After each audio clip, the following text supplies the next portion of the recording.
जलेश्वर स्थित नेपाली कांग्रेस के कार्यालय में रवि दिन 5 बजेदेखि पत्रकार सम्मेलन के आयोजना कयल गेल छल। ई जानकारी देबाक लेल जे महोत्तरी क्षेत्र नंबर 3 में जाय तरह निर्वाचन प्रतिनिधि के बंधक बना क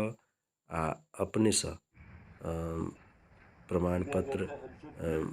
ल लेल गेलै, तकरा केंद्रीय कार्यालय द्वारा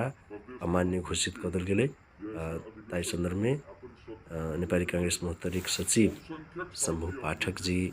पत्रकार सब बीच में रखल थे जानकारी देबाक लेल। नेपाली कांग्रेस नेता रामचंद्र तिवारी के यह काज के बहुत खराब रूप से लेने महोत्तरी नेपाली कांग्रेस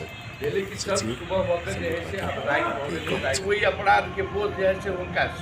साथी करवा देते है ना, केहनो भ सकै छै। क्या लीडर के अगर वो अपराध के बोझ विभिन्न रूप से करायल जा सकै छै, तो बात के जे है से मान के चल पड़त या भ सकै छै केंद्रीय कार्यालय उनका स्पष्टीकरण मांग करे और फ्यूचर। जना जिला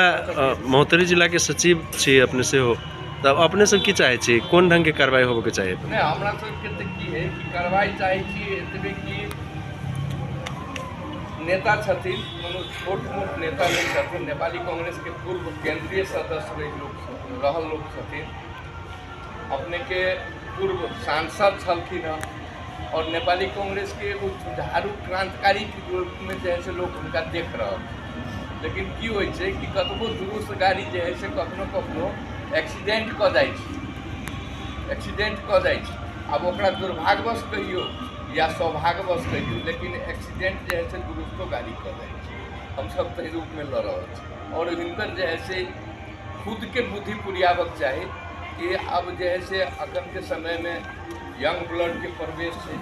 यंग साथी के मौका होगा चाहिए। तो ये चीज़ नेता के नेतृत्व वर्ग के जे है से बुझक चाहिए और जो नहीं बुझ रहा छथिन तो एक अर्थ कहीं न कहीं विवेक शून्य लोग भ चुकल छथिन और विवेक शून्य आदमी के जो है से साथी जो है से निर्वाचन के द्वारा जवाब